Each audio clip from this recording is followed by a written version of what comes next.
Tenda Mwadi, be thankful unto the Mother, Father, creative life force of the universe, Kudzai, Mudzimu Mokuru, giving praises unto our great ancestors, Abibi Tumi, Abibi Fahodiye, African power and African liberation for all African people. Brothers and sisters, greetings and welcome to this second of our two-part extended read from a chapter of the great and illustrious book, Blueprint for Black Power by the one and only Nana Amos Wilson. We are in the process of discussing the social and cultural origins of power as expounded upon by Nana Amos Wilson in this book that you can see pictured centrally before you. And so we began in part one. If you have not watched part one, I encourage you to do so now. You can check it out in the videos, you know what I'm saying, for our channel. But we are discussing, as I said, the social and cultural origins of power.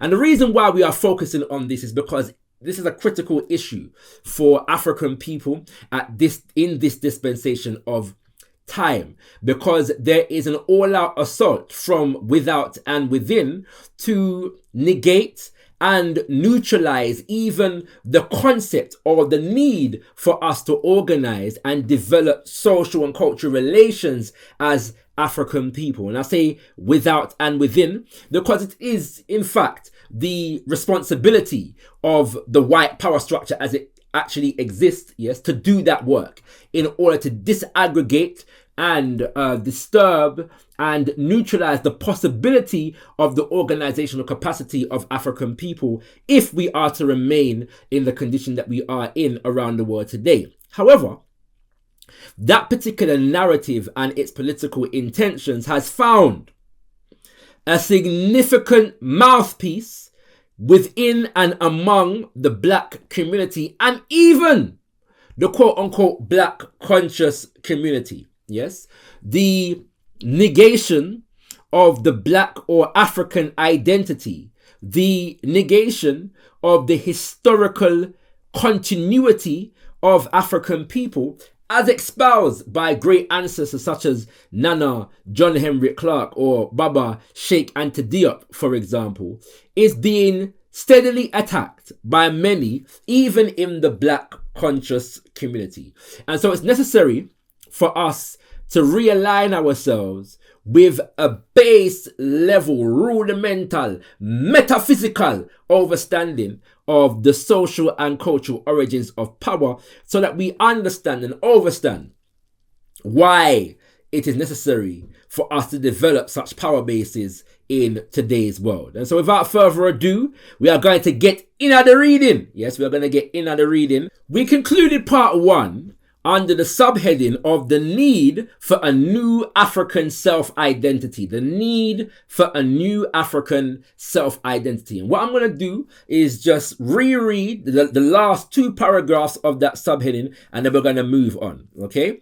Nana Amos Wilson says, the salvation, empowerment, and liberation of African peoples require an appropriate, thorough, pragmatic cultural analysis of the deculturation and reculturation of ourselves by dominant European peoples, of reactionary black culture and their social product as presented by black identities. We must analyze how these identities, whether considered pro-social or antisocial, function to maintain the oppressive power of whites and the subordinate powerlessness of blacks.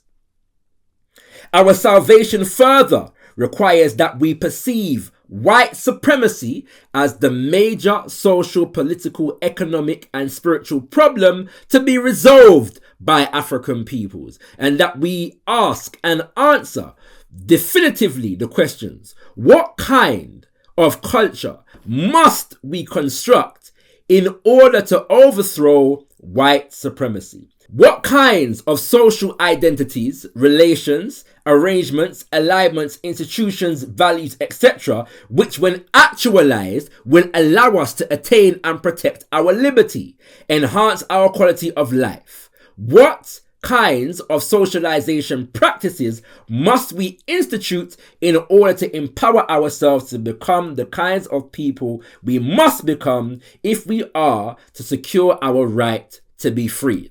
Certainly, the answers lie in the direction of the reclamation of our African identity and the reconstitution of our African-centered consciousness, supported by commensurate African-centered cultural, social, political, and economic values, institutions, and relations.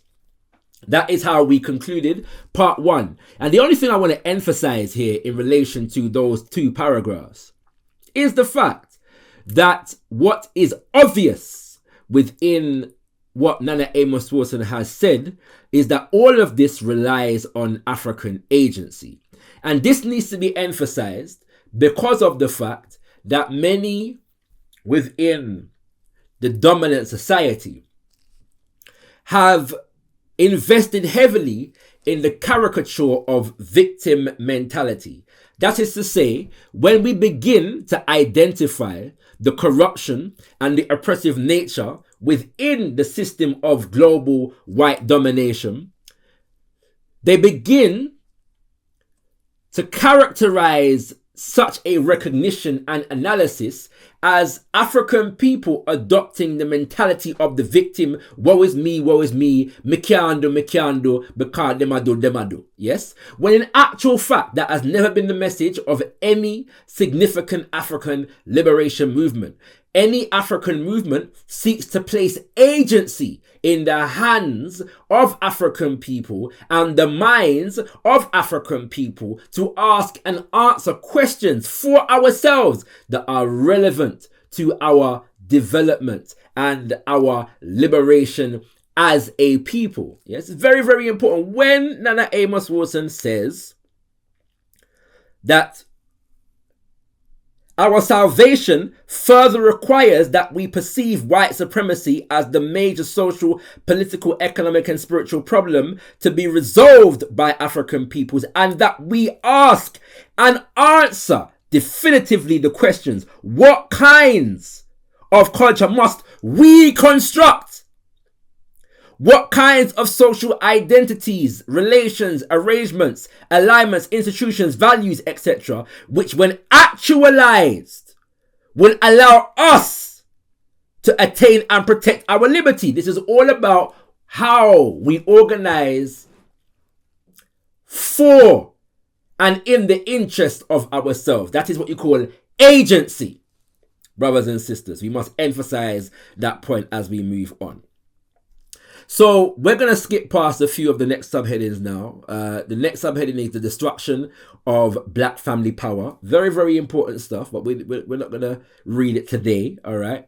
For the sake of being concise.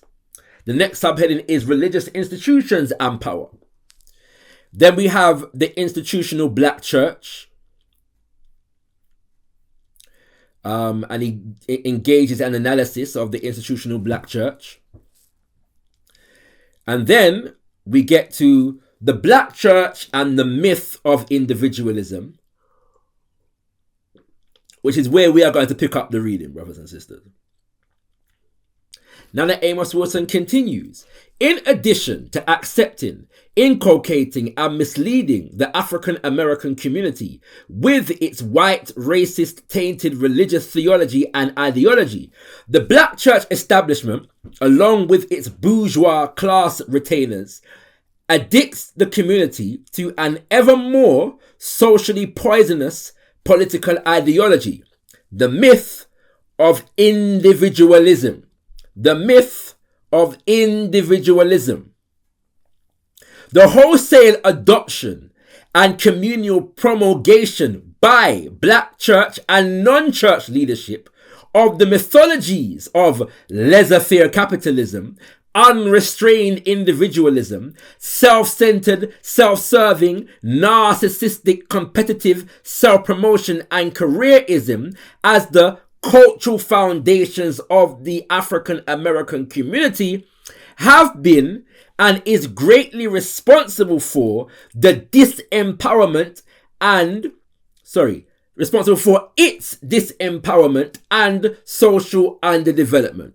Euro-American cultural, economic and political mythologies are designed to maintain white domination and facilitate the white political economic exploitation of the African American communities. And by the way, as I said at the beginning of part 1, whenever Nana Amos Wilson says African American, because that was his immediate audience, feel free to substitute African American for wherever you are in the African world. Africans in Britain, Africans in Jamaica, Africans in Congo, Africans in Ghana, Africans in Haiti, Africans in Suriname, Africans in Venezuela. Wherever you are as African people, feel free, to replace African American with your current context, and the words and the lessons will still apply.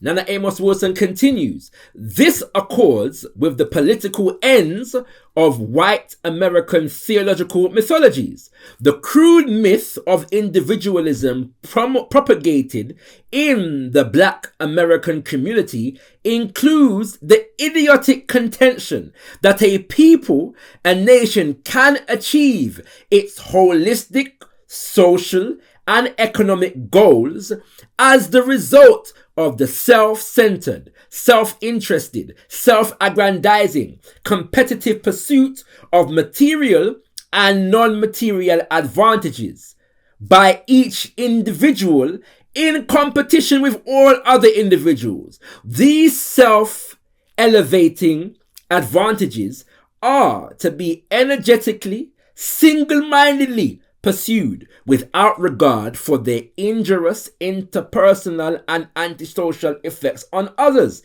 The right to such pursuit is an article of faith and considered to be inalienable. Life, liberty, and the pursuit of happiness. The individual is perceived as independent of and opposed to his community, and sacrifice of individual pursuits to communal ends is perceived as an unlawful usurpation of basic human and civil rights, as an imposition on individual liberty. Now what he's actually attacking here is what comes out of the quote-unquote Enlightenment. And so this is how the Enlightenment period, 1800s principally, as defined by the luminaries of that period, defined what it means to be free. And human liberty was defined principally within the construct of individual rights. And I say 1800s, we're talking about 1700s and 1800s. And so what Nana Amos Wilson here is attacking is how this principle has been adopted by African people. And what he's saying is that the pursuit of our own individual interest is designed necessarily to be oppositional to our collective interest as a people.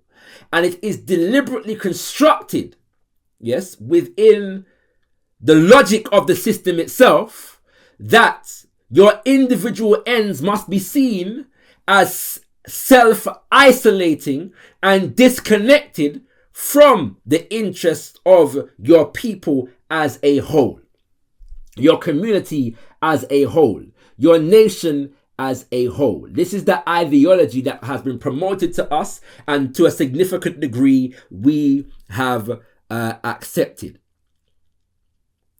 But he goes on to challenge this logic within, as promoted by the white power structure, by using the history of the white power structure. He says, the building of the United States, its ability to support individual freedom and self-realization, its evolution as a world economic, military, and cultural power center, is not the result of the independent individual pursuit of advantages, even though it may appear so, but is the result of socially organized efforts, white ethnocentrism, racism, social cooperation, mutual aid, socially shared values and attitudes, constraints and restrictions on individual expressions, and liberties, governmental grants, supports, subsidies, regulations, protections, institutional rules,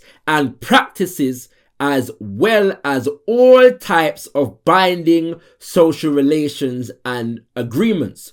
We cannot separate individual motivation and self-realization from its social nexus or matrix, for, as Michael Mann contends, the pursuit of almost all our motivational drives, our needs and goals involve human beings in external relations with nature and other human beings. Human goals require both intervention in nature, a material life in the widest sense, and social cooperation. It is difficult to imagine any of our pursuits or satisfactions occurring without these. Thus, the characteristics of nature and the characteristics of social relations become relevant to and may indeed structure individual motivations.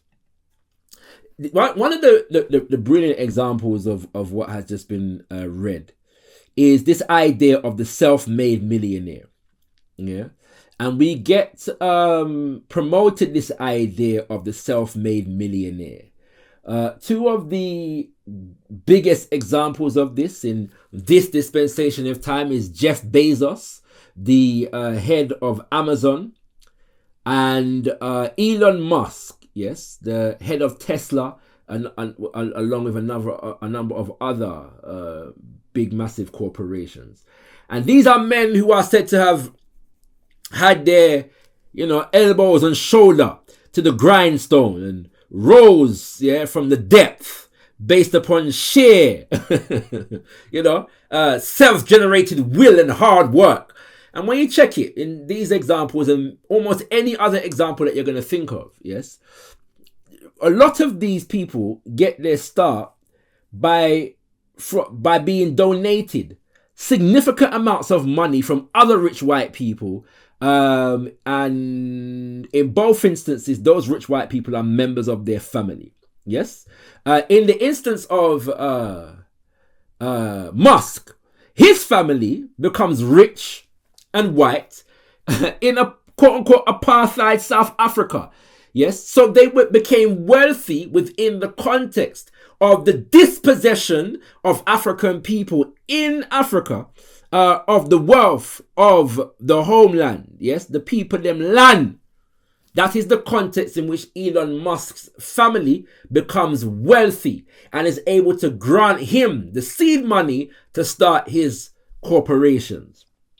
Brothers and sisters, and as I said, almost any other example that you're going to look at within the modern world, you will find a similar example. All of these self-made millionaires are millionaires actually made by a community of wealthy white people that are circulating resources among themselves and ensuring that their future generations are able to take advantage of and enrich themselves on new advances in technology, new social relations, and maintaining and sustaining the power relations that they have inherited from them elders. That's why no matter who is the new rich person on the block, who is the new European at the cutting edge of social media or green technology, the power relations that see the resources that go into all of these technological advancements, i.e., the exploitation of the nations, for example, Congo, very well-known one in today's world, with the cobalt and the coltan, etc., etc., etc. All of these new advances take advantage of those resources, but none of them change the exploitative relationship between the corporations and the people who are doing the mining on the ground. None of them change the power relationship between Congo as a nation and America as a nation, Britain as a nation, France as a nation, Australia as a nation, Canada as a nation, etc., etc., etc. Because they are designed to preserve and perpetuate those relationships as they stand. Old white men, old wealthy white men, ensuring that young wealthy white men preserve and maintain and sustain the power relationships that exist in today's world. Nana Amos Wilson continues, individual development, success and fulfillment are social products. They are made possible by and are the product of social relations and organizations. The nature, organization and goals of individual self-definition reflect social experience, organization, shared social ideals and values, social, institutional and opportunity structures, all of which facilitate or inhibit individuals, their formation, structure and general orientation. Individual success and accomplishment and failure only take on meaning if they occur within a definable social system. This is such an obvious point that it shouldn't even need to be stated. Yeah? Well, let's explore it a little piece. Within the African community, there is a stereotype which suggests that our parents, generally speaking, especially those of us who are from the continent in this day and age, but this was once not exclusive to them. Our parents and grandparents want us to become doctors and lawyers. What is the basis of that aspiration?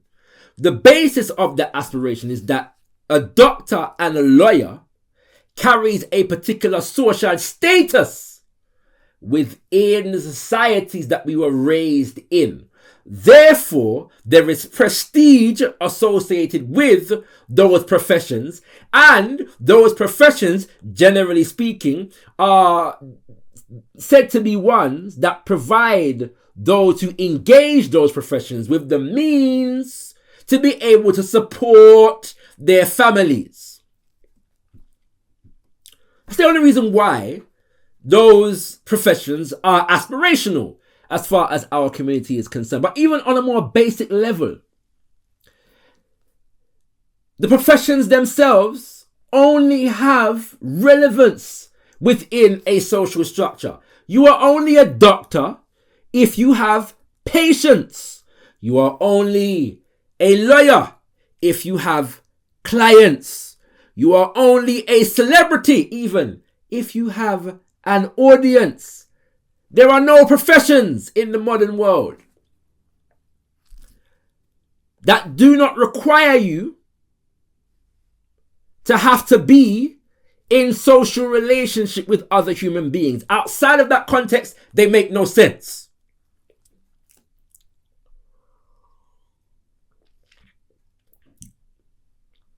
Furthermore, your pursuit of becoming qualified in those fields requires you to have to go into an institutional environment, which is a social environment, which is a political environment, which is an economic environment, called a school, university, training center, etc., etc., etc., etc. Again, it's a very obvious point, but within a hyper-individualized society, or a society that promotes the myth of hyper-individualism, it requires us to have to state the obvious sometimes. All right? Nana Amos Wilson continues, white America, its propaganda regarding individualism notwithstanding, is a nation or community built on social interdependence and cooperation. This is clearly delineated by anthropologist David Maybury Lewis, who contends, in the modern world, we shroud our interdependence in an ideology of independence. We focus on individuals going it alone in the economic sphere rather than persons interconnected in the social sphere. And I've already given the examples of the rich white men of today in that regard, unquote. Now the Amos Wilson continues, recall that in the case of white moral preachments to the black community relative to expressions of brotherly love, self-sacrifice, etc., wherein among whites such sentiments are to be expressed only within the limits of the race and not towards outsiders, their expression among blacks instead are essentially directed towards outsiders, especially whites. White political preachments about individual freedom, open markets, and free trade, while denying such rights and privileges to blacks and granting them to themselves, are truly designed to facilitate the exploitation of the black community by the white corporate establishment. A primary example of this is in what is called trade, yeah? And whilst the white power structure promotes the idea of free trade, it does not engage in it, yes?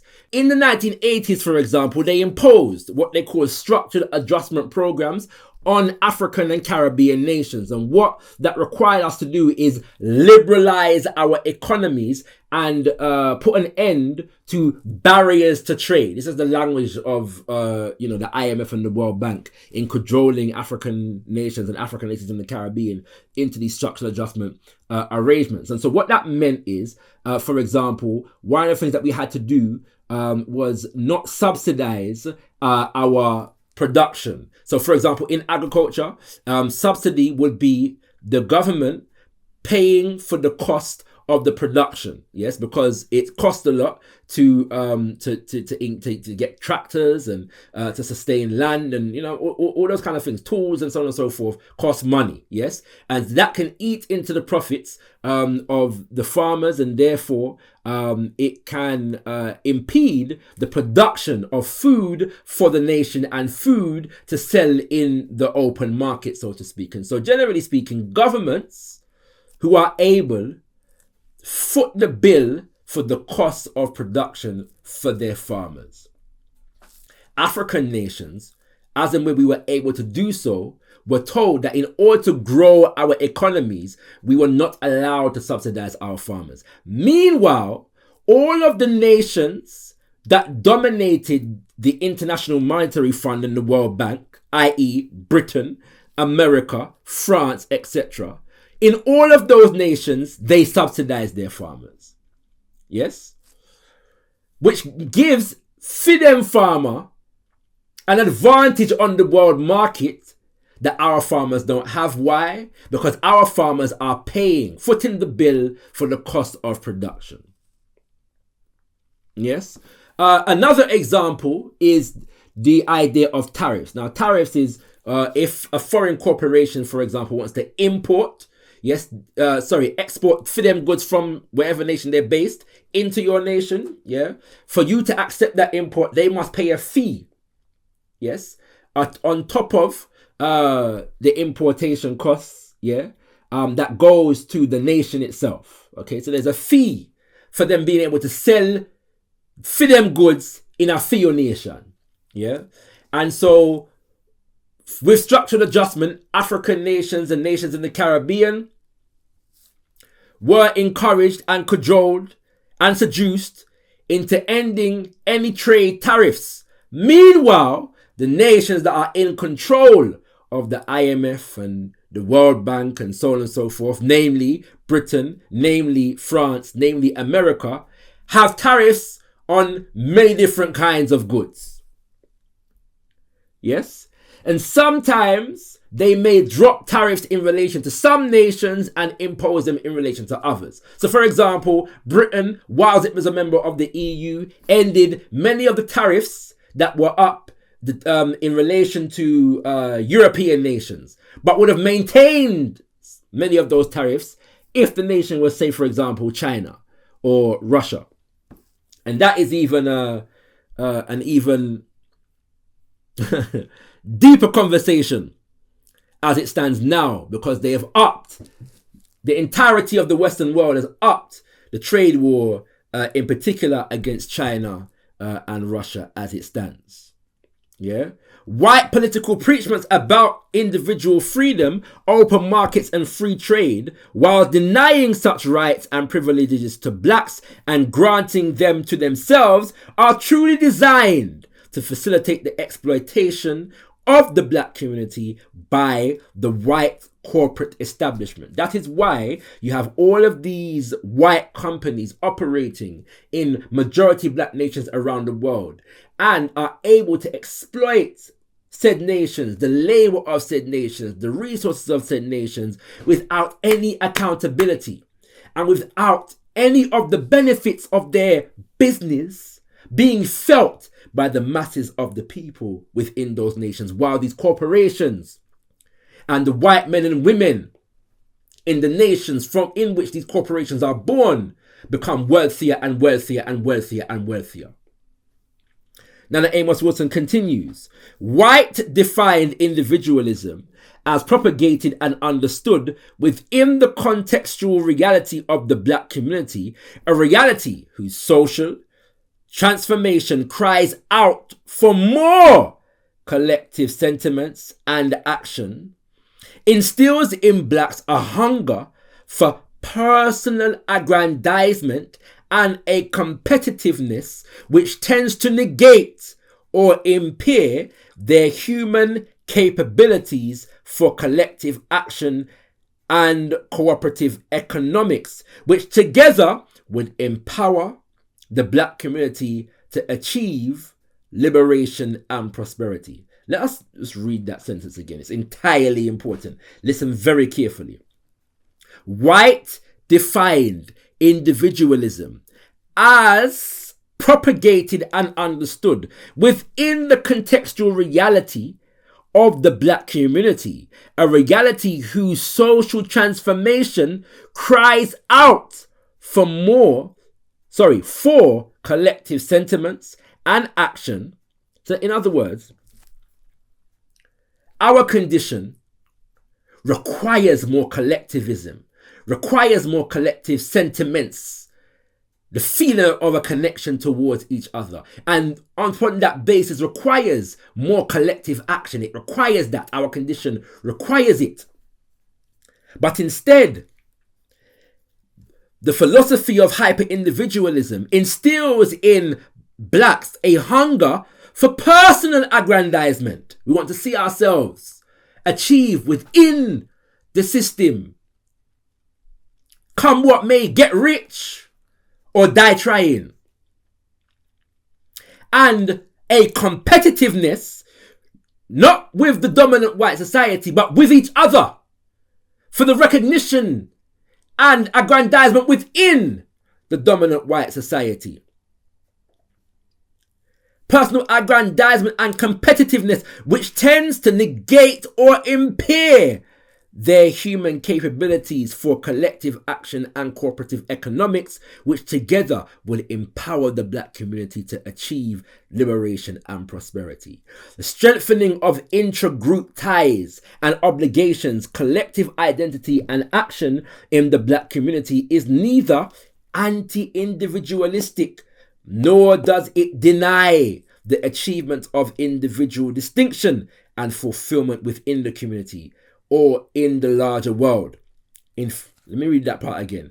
The strengthening of intra-group ties and obligations, collective identity and action in the black community is neither anti-individualistic, nor does it deny the achievement of individual distinction and fulfillment within the community or in the larger world. In fact, these factors motivate black individualism to a greater degree than is presently the case. Whereas where blacks are stereotyped and permitted relatively little individual, non-stereotypical recognition and freedom. As stated by Ralston, quote, the highest meaning of the social group is to foster the development of individual potential, for the community's own well-being depends on it, unquote. A group must empower itself as a whole if it is to empower its individual members. Now, Amos Wilson says a group must empower itself as a whole if it is to empower its individual members. I'm going to revise Nana Amos Wilson's wording here based upon language that has become popular within the Pan-African community. And generally speaking, we tend to differentiate between individualism and individuality. Individualism and individuality. Individualism being selfishness, hyper individual, isolated self-interest, and individuality being the expression of yourself as a person. Okay, we tend to differentiate between those two realities, those two ideals, understanding that we have a personal need for self-expression and achievement. Nothing wrong with that. But individualism is an extreme and an ideal that we don't affirm. We seek to manifest and empower and support and facilitate the development of our individuality as African human beings. And I'm sure Nana Amos Wilson wouldn't disagree with that distinction, because it's within what he has said. I'm just separating or challenging the use of the term individualistic and individualism, because I think there's how I've just described it, which is a lesson that I've learned growing up, gives a better expression to what Nana Amos Wilson has explained just now. Secondly, on this point, this is why every liberation movement among African people has sought to define who we are and define our interest within the context of who we are as an identity. It's the reason for terms like race first coming out of the Garvey movement. Race awareness and cultural emancipation first. And when Papa Garvey and the UNIA-ACL, the Universal Negro Improvement Association, affirmed the concept of race first. The concept of race first, race awareness and cultural emancipation first, before all other consideration, is intricately and inextricably linked to the idea of organization. Papa Garvey said the greatest stumbling block in relation to African people is the issue of organization or disorganization, the extent to which we are disorganized, lacking, using the terms of Amos Wilson, a social and cultural basis for power. And so that we look at emphasizing our social relationship to each other. It stands to reason that one of the best ways to maintain the dominant oppressive order is to neutralize that social affinity. To use a popular terminology, divide and conquer. Divide and conquer. In other words, the lack of a development of social cohesion among African people means that we are never sufficiently organized to challenge the systems of white power and domination of white people. Furthermore, the lack of organized social cohesion among African people and the desire the aspiration to seek aggrandizement within the system of white power means that our efforts are going to be channeled more and more towards the sustenance and maintenance of the system of white power and the destruction and the diminishment of our own community, our own people, our own nations. A group must empower itself as a whole if it is to empower its individual members. We agree, Nana Amos Wilson continues, with Michael Lewis when he argues that American culture is first and foremost a culture of inequality. It is a culture characterized by massive class and ethnic differences in wealth, power, privilege, prestige, and quality of life. The ideology of American individualism principally functions to justify and rationalize white America's culture of inequality. Again, the ideology of American individualism principally functions to justify and rationalize white America's culture of inequality. Lewis explains it in the following manner. Quote, the emergence of this individualistic moral sensibility is of considerable significance. For as we shall see, it has become central to the existence of the American culture of inequality, an interpretation of unequal outcomes, given the assumption of equal chances. In other words, they assume or they promote the fallacy that there's equal opportunity within the society. Yes, this is the fallacy that they promote. And in promoting the idea that equal opportunity already exists, they frown upon and even demonize any suggestion that a society so organized should even consider the idea of equal outcomes. It is a sensibility that virtually ignores the impact of social structure upon personal achievement and mobility. According to this sensibility, it is the individual alone who is socially significant, who determines what his or her contribution to the Commonwealth will be, and who is therefore responsible for the degree of personal success achieved. Society is seen as benign, or in some instances, to quote Maggie Thatcher, non-existence. There's no such thing as society. Society is seen as benign, offering up opportunities and waiting to be enriched by those who have the will and the capacity to make productive use of them. This sensibility, therefore, removes inequality of personal prerequisites from the category of social conditions in need of reform. This sensibility, therefore, removes inequality of personal prerequisites from the category of social conditions in need of reform. If such inequality is seen as the product of traditional restrictions on opportunity, it becomes a target for social reformers, to whom it is the arbitrary and unjust outcome of a reactionary system.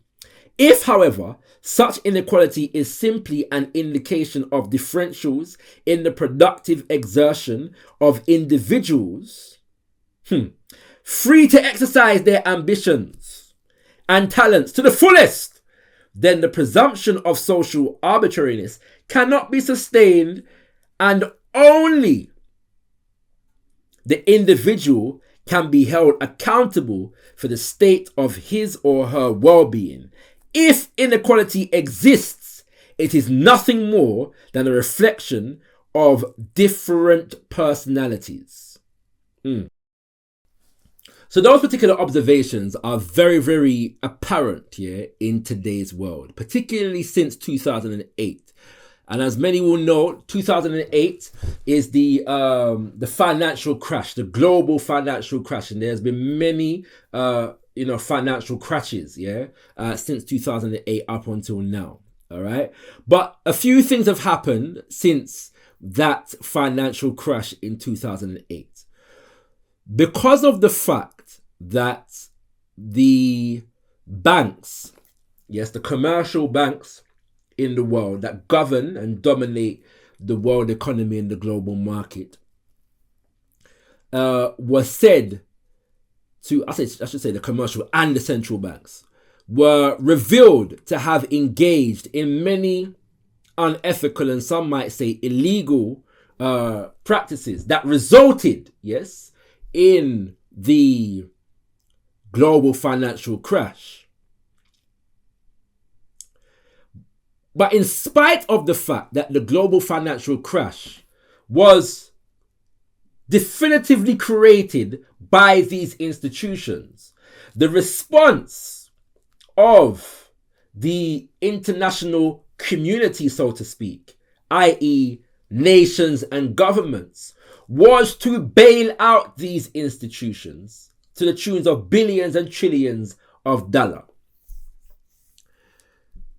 This resulted in, and has continued to result in, a massive increase in the wealth of what is commonly referred to as the super rich, the big blow money people in our today's world.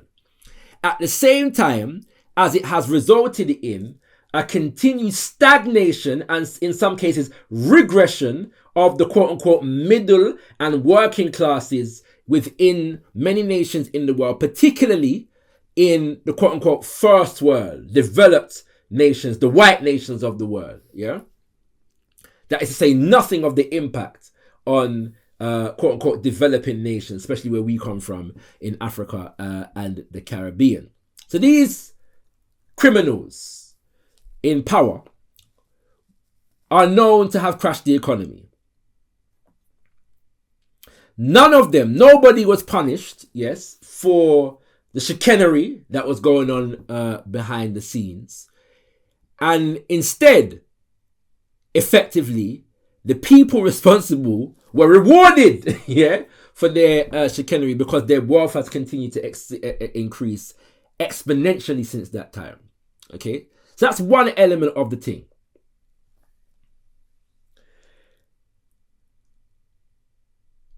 The second element of the thing is that it shone a light on the issue of economic inequality in the world.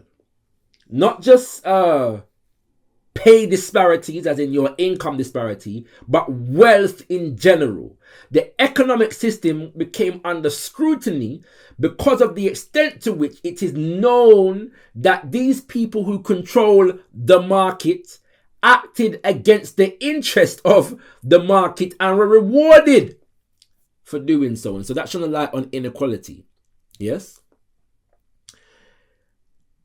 As a result of that fact, those who are invested in maintaining the system as it stands, and this particular economic system that we are in at the moment, and some say we are transitioning out of, although I question that to some degree, but it's definitely taken some licks, is properly referred to as the neoliberal order, which is the order that has dominated the global economy from the 1970s till now. Was really embedded in the 1980s, all right? But it starts to be embedded in the 1970s, as characterized principally by the presidency of Ronald Reagan in America, and prior to him, the ascendancy of Margaret Thatcher to Prime Minister in 1979 in the UK, okay? And so those who are heavily invested in perpetuating the neoliberal order have gone into overdrive, in terms of promoting the ideals that have just been explained, They've gone into overdrive in terms of promoting hyper-individualism, the infallibility of the market and its invisible hand. And I'm not going to go into definitions of all of these statements because it's not necessary. But everything that I've just been explained before in terms of individualism and self-centeredness and laissez-faire capitalism, these are the ideals that dominate this order that resulted in the financial crash in 2008. However, simultaneously, the financial crash itself has facilitated an increased interest into what produced that crash and the implications of the crash and how the international community responded to it. So in other words, more research has been done on this phenomena called inequality in the global market, both nationally and internationally, and the implications of inequality for the sustenance and maintenance of nations and economies and the system of capitalism as a whole.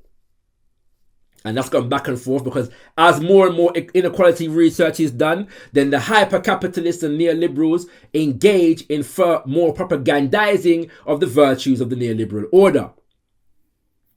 I say all that to say that I've read and listened to enough professional economists to know that, one, in what is referred to as neoclassical economics, that is economics as it is taught as a discipline in universities, the idea is promoted directly that it is only the individual that acts. It is only the individual that acts and acts with agency. Groups do not act. Only individuals make decisions. Groups do not make decisions. This is what you are literally taught within the economics profession. And within that context, there, up until recently, were no paradigms for understanding wealth distribution and therefore understanding wealth inequalities as they exist within nations and within the global economy, because it was presumed, based upon the theories within neoclassical economics, that the market distributes wealth naturally according to, for want of a better terminology, universal law. That the market itself is a self-correcting system that will ensure that resources get to where they need to get to. Yes? This is explaining what Nana Amos Wilson was just expounding upon. And so any signs of inequality, exploitation,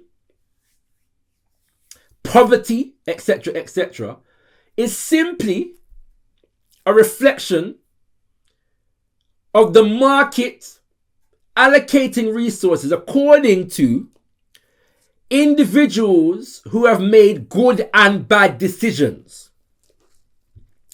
So if we look at it, put that in the context of the global economy, it would appear that more individuals make good decisions in Britain and France and America than are making good decisions in Congo and Nigeria and Kenya.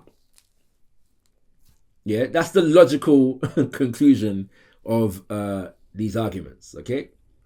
All right. So what's happened since 2008 is that our whole next field of research has had to be engaged and frameworks have had to be developed in order to study inequality, how it comes about and its impact, because those frameworks didn't exist before. Possibly the most extensive research that has been done in this regard is in a book by the name of Capital by a guy called Thomas Piketty. Yes, many people disagree with his conclusions, but within the economics profession, it is more or less, universally regarded to be the book that houses the most extensive research specifically on inequality within the global order, economic order as it stands right about now. Okay, and so all of these dynamics exist, yeah? And what's interesting about that is the fact that the people who are propagators of the hyper-capitalist, hyper-individualist neoliberal order,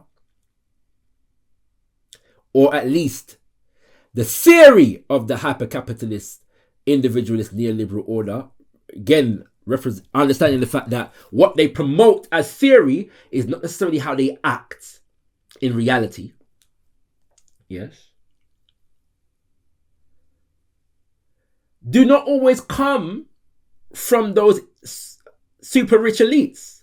That many people who would be considered working or middle class promote these ideas as though they stand to benefit personally from them. Yeah, this is the trick now. Yeah, we're going to get into that in a second. Finally, this point before I continue reading some more.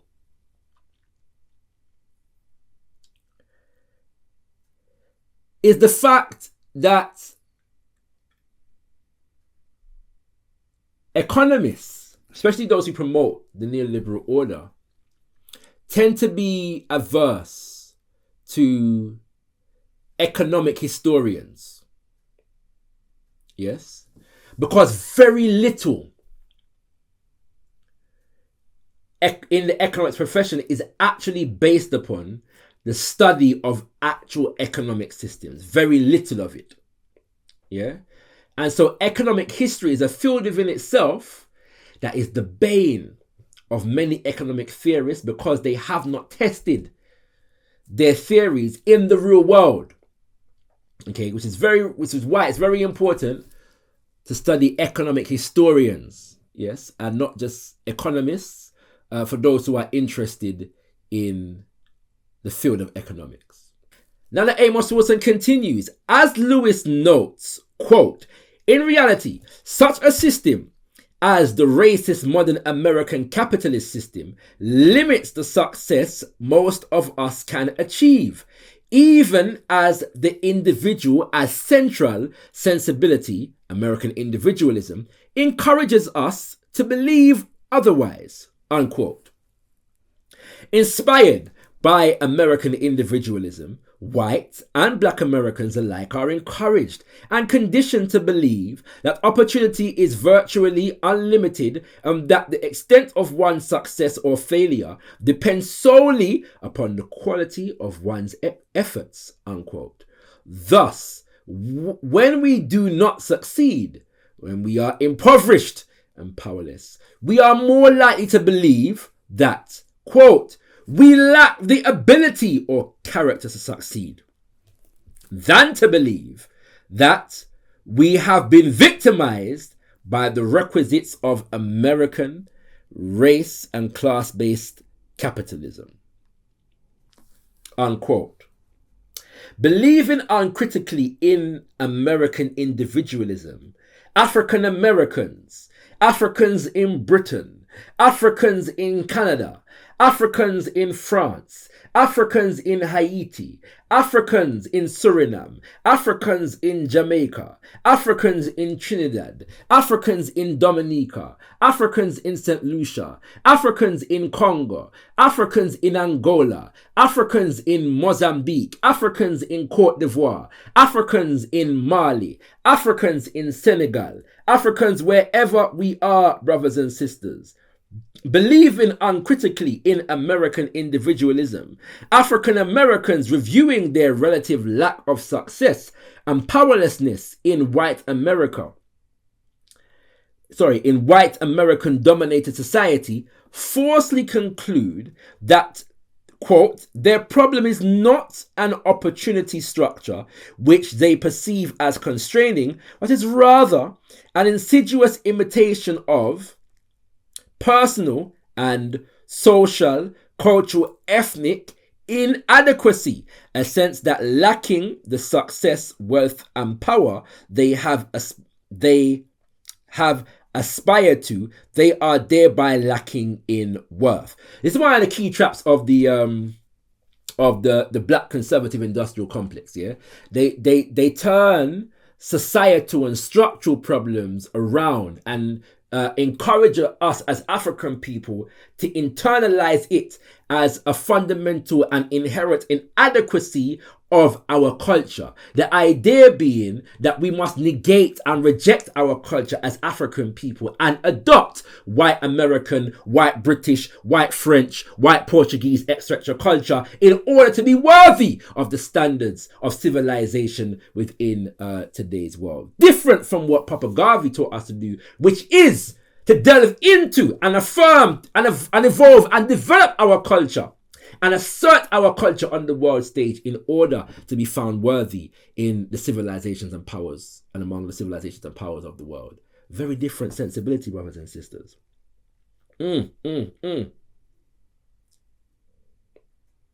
Thus, Nana Amos Wilson continues, is the ideological trap sprung. The uncritical internalization of American individualism by the African American community as a whole, and African Americans as individuals in the face of obvious personal and communal powerlessness, motivates their placing themselves in social and psychological jeopardy. Their obvious problems, failures, and powerlessness in the face of their unqualified belief in American individualisms. Those problems, failures, and powerlessness having been mandated and socially engineered by European American power, needs, and aspirations, leads African Americans to self-defamation, self-abnegation, self-blame, self-alienation, self-hatred, loss of confidence, self-esteem, and lowering of aspirations. These prevalent feelings are traits typically correlated with the African American culture of poverty and powerlessness. These traits and tendencies generate and bred into African Americans by European American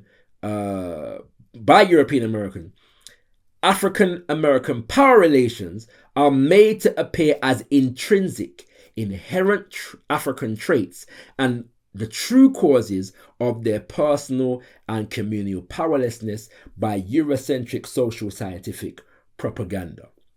I hope ones and ones are appreciating and understanding how this, you can see the signs of this analysis in your popular environment, in your media environment, in your social environment as it stands right now.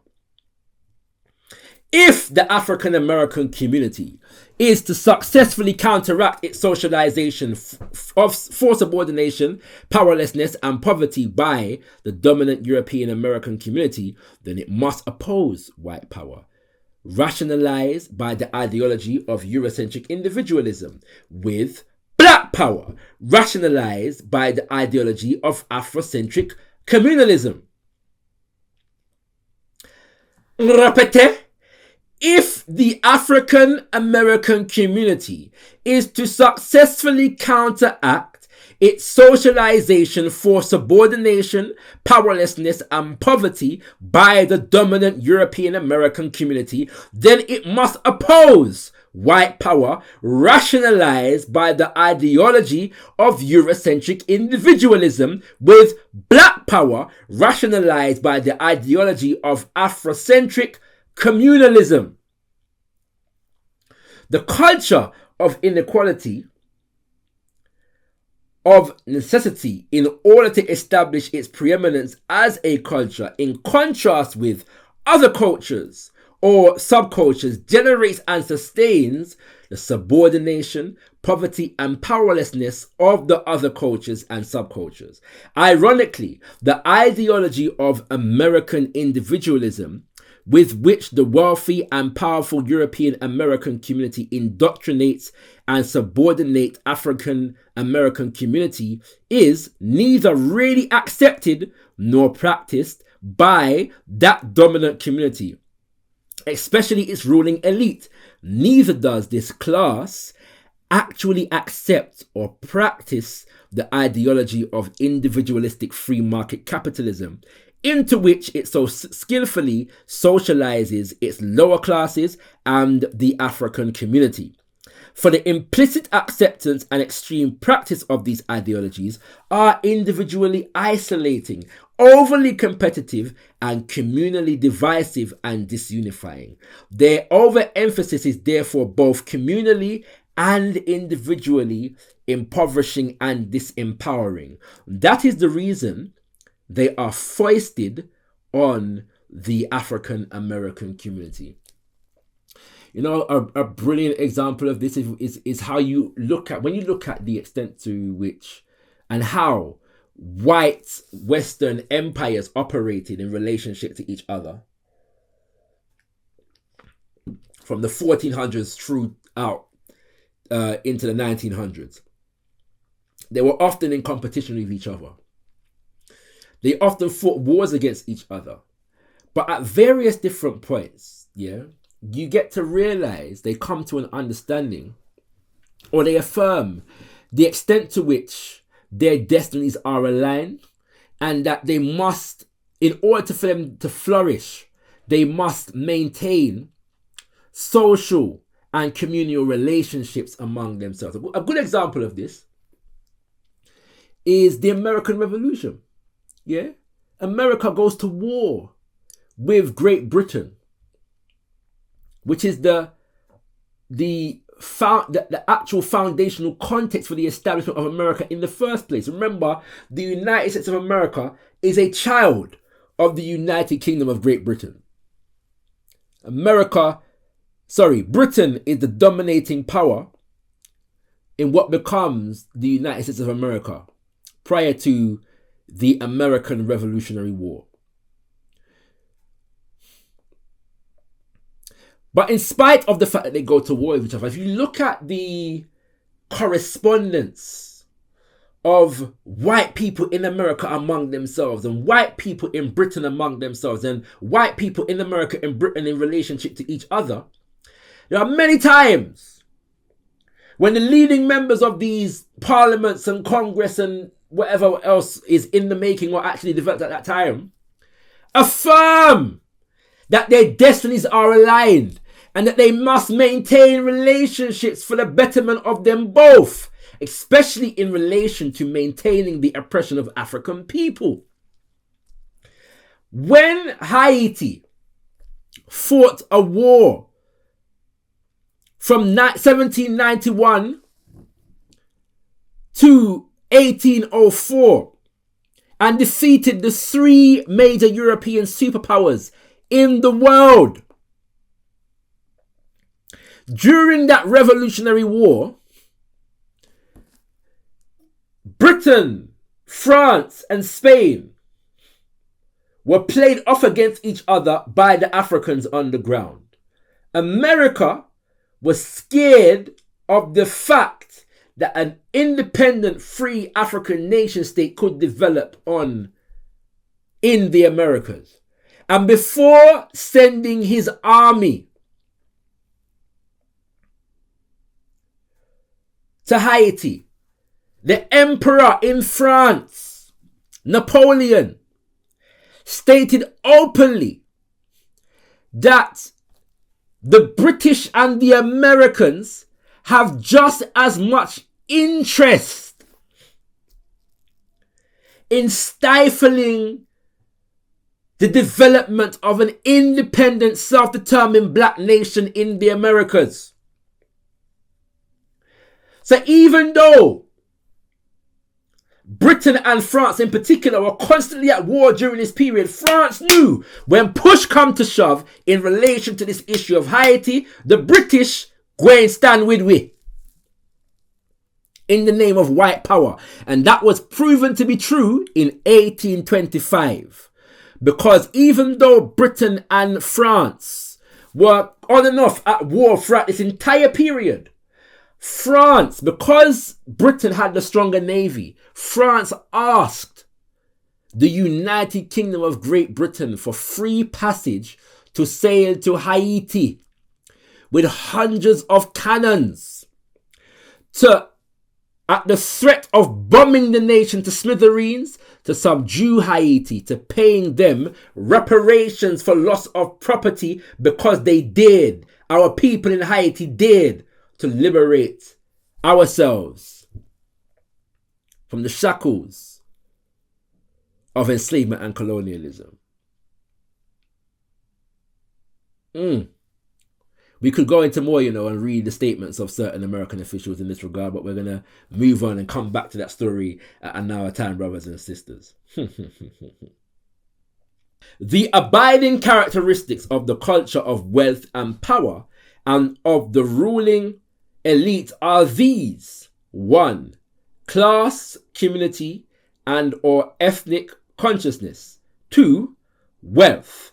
3. Control of social, political, and other important institutions necessary for reaching group goals and of realizing group values. 4. Control of effective influence on the government, its agencies, policies, and operations necessary for achieving group interest. 5. The founding and funding of hierarchical and socially and institutionally appropriate organizations necessary to achieve group power and security. 6. The availability of high quality and skilled, imaginative and creative human resources. 7.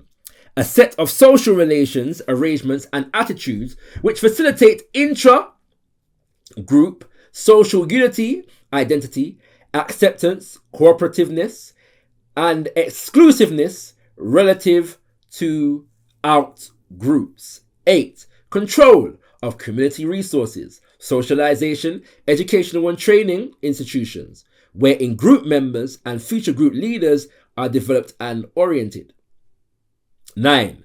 An ideology of group superiority or worthiness and the overwhelming desire to be free and independent, a drive for hegemony.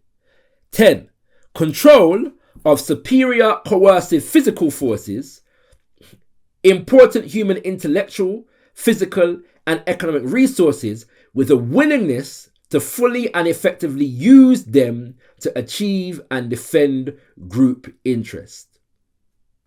The individual who is a member of the culture of wealth and power with a bit of ambition and ability is markedly more likely to realize his aspirations than is an individual who is a member of the culture of poverty and powerlessness, despite an abundance of ambition and ability.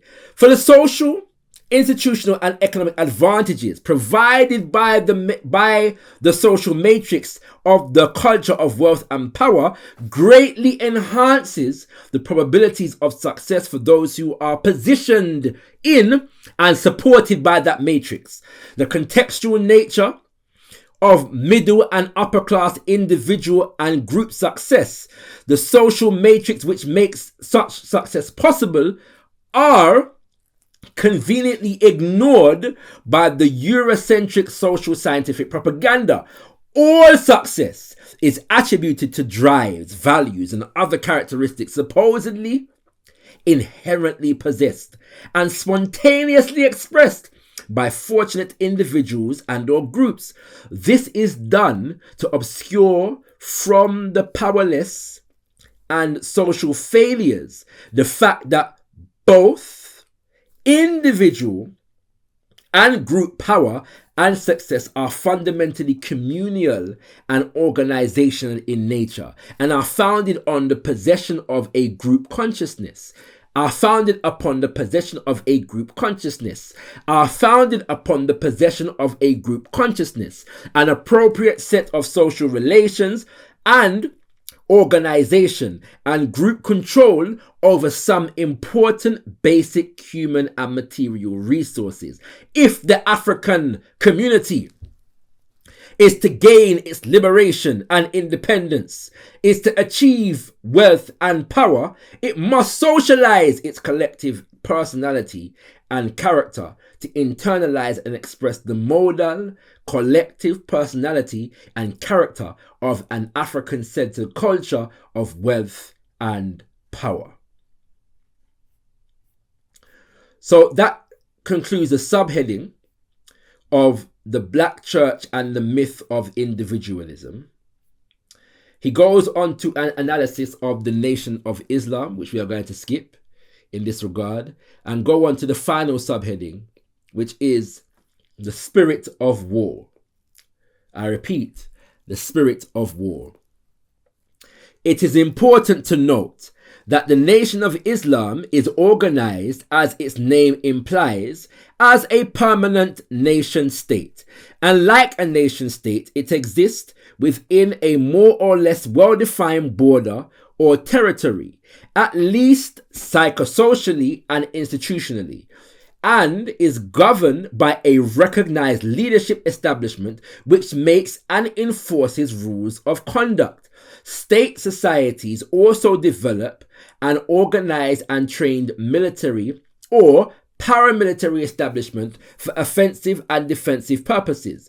It should also be noted that the nation and the white Christian church share in common an assertive, warlike, or martial tradition, a tradition of making war against their enemies or defending themselves against their enemies by force of arms. The tradition of jihad permeates the Nation of Islam as much as the warrior and warlike European tribal nations and Christian solidarity traditions permeate the white Christian church and European Christendom as a whole.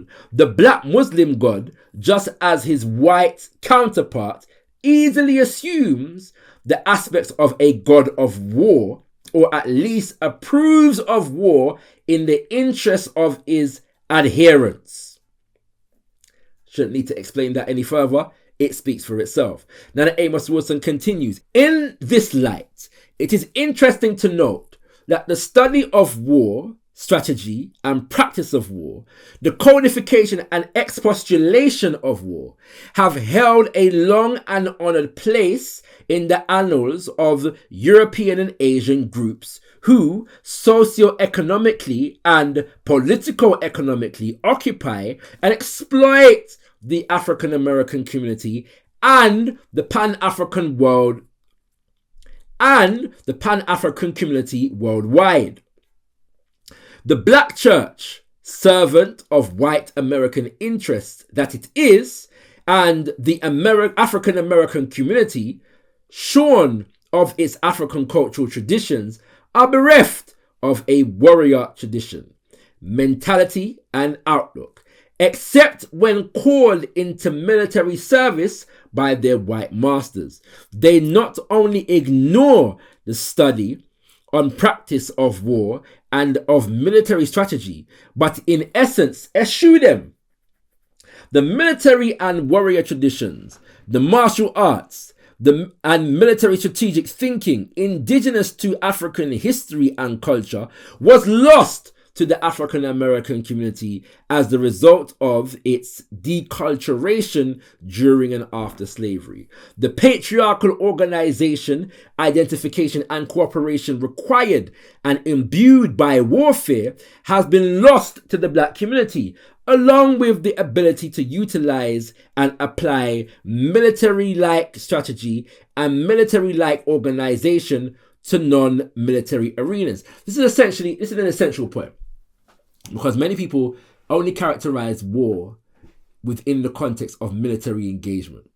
And what Nana Amos Wilson is saying to us effectively is that we need a war analysis and warlike organizations and strategies in all areas of people activity. This is effectively what he's saying.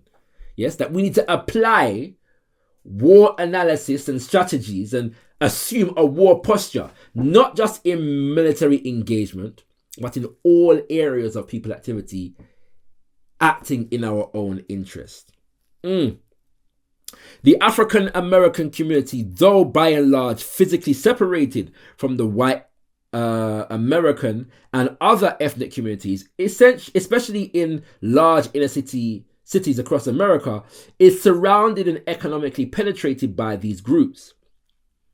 It is like a fortress under siege, whose walls have been breached at many places and whose foundations are in the process of being raised by its attackers. It stands nearly defenseless against its invaders and is in danger of being completely overrun, captured and forced to pay onerous tribute to its captors, to supply labor to their labor camps, and to have most of its able-bodied men interned as prisoners of war.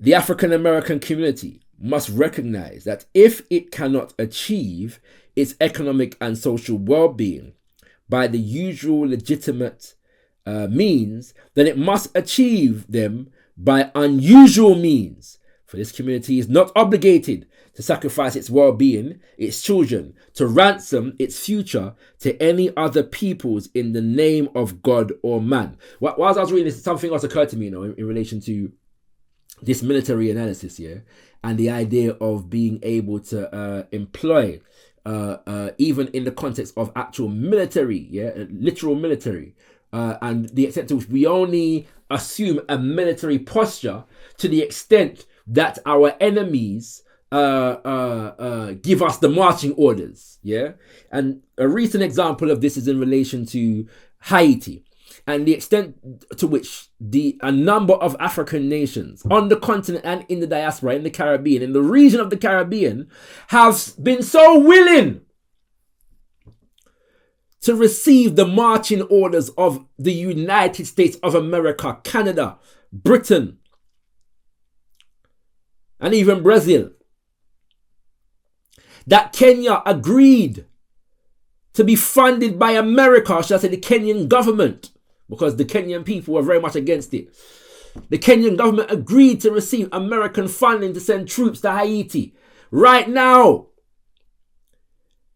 governments of Jamaica and Barbados and Guyana and others in the Caribbean are agreeing to a military intervention, to facilitate a military intervention in Haiti under the orders of white power in the form of Britain and France and America.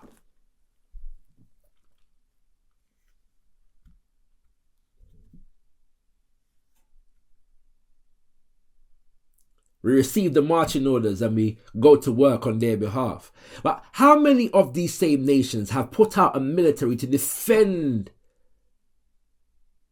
either them nation or a neighboring nation against incursions from America, Britain and France and so on and so forth? America invaded Grenada in 1983. And the military in Grenada tried to defend the nation against invasion. But the Americans were supported by Jamaica and Dominica and Barbados in their invasion of Grenada.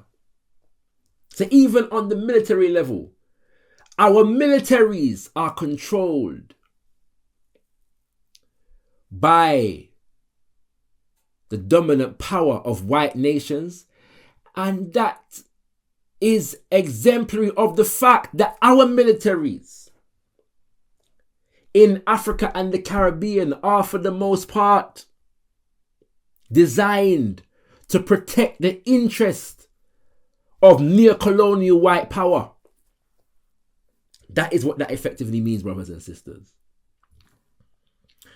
To ensure its survival and well-being, its full empowerment and liberation, the African American community, the African community at large, must not only capture its internal markets, but capture a significant portion of America's national production facilities and markets, and vigorously engage in international trade.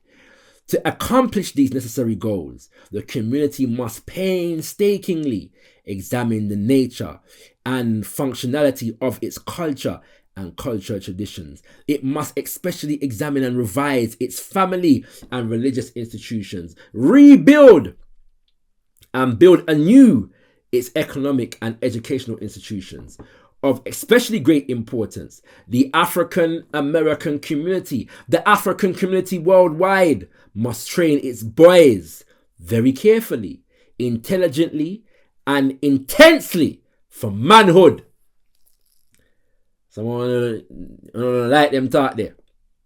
Yeah? And yes, we must train our girls for womanhood. Equally essential. But now that Amos Wilson is speaking in the context of war analysis, as he's already said, yeah, the context of war puts a premium on male energy. We should not apologize for asserting that fact. Yeah, should not apologize for asserting that fact. We should be balanced in terms of how we apply the principle, so as not to negate, subjugate, and subdue our women, because I assert unapologetically that woman leadership is important in this time. Yes. But we should not be afraid to assert the essentiality of manhood. Nah, beg no friend. And the rearing of our boys into functional manifestations of manhood. African American manhood must be redefined in ways which positively redefine the relations of African men to women. Again, African American manhood, African manhood in general, must be redefined in ways which positively redefine the relations of African men to women, their families, and their communities. Issue that we have at the moment is that there are so many pseudo advocates of manhood and men that are attempting to redefine African manhood or black manhood in a way that negates responsibility to African women, African families and communities. In a way that seeks to justify neglect of African women, African families and African communities. And they do so in the name of advocating on behalf of black men. We need to redefine African manhood in ways that we are able to identify the men who promote the ideals that I've just mentioned as obvious neglectors and negators of responsibility, as obvious enemies of African men and manhood and African communities in general. Above all, they must be taught the skills of manly intimacy. I don't hear what the man said a while ago. Him say, above all, they must be taught the skills of manly intimacy, honor, cooperation, reliability, and loyalty to community. They must reassume their role as warriors, defenders of family and community. No African man who understands this principle can sit down in front of white men and white women and speak negatively about African women for the entertainment and the sanction of these white men and these white women. No self-respecting African man can engage in that kind of behavior. And that I'm going right about now. But Nana Amos Wilson is saying, above all, we as African men must be taught the skills of manly intimacy, honor, cooperation, reliability, and loyalty to community. They must reassume their role as warriors, defenders of family and community, as assertive and skillful traders, strategic thinkers, and superb tacticians. The power of community is the power of its men and women. It cannot long survive half slave and half free. The social and cultural origins of power, brothers and sisters. All that's left is for me to assert, as I asserted at the beginning of our reading, the fact that this analysis is designed to inspire in us a sense of agency, not a sense of woe is me, not a sense of victim mentality as is popularly promoted by the black conservative industrial complex in relation to analysis such as these. It is intended to inspire in us a desire and a will to ask the right questions and apply ourselves to answering those questions through our personal development, our social organization, and our institution building as a people. It is intended to affirm the fact that we must strengthen our social and organizational ties in order to develop the kinds of political economies that will see us flourish as the best of ourselves as African people. It is designed to inspire us to defend ourselves against any attack, be it physical, psychic, social, ideological, or whatever, that would seek to diminish our capacity to organize ourselves to solve our own problems. And with that, having gone through this chapter, the social and cultural origins of power, as housed in the great and illuminating book, The Blueprint for Black Power, by our great ancestor, Nana Amos Wilson, I say, Tendai Mwadi, be thankful unto the Mother, Father, creative life force of the universe. Kuzai, Mudzimu Mokuro, we give praises unto our great ancestors. Abibi Tumi, Abibi Fahodie, African power and African liberation for all African people. Ashe, Ashe, Ashe.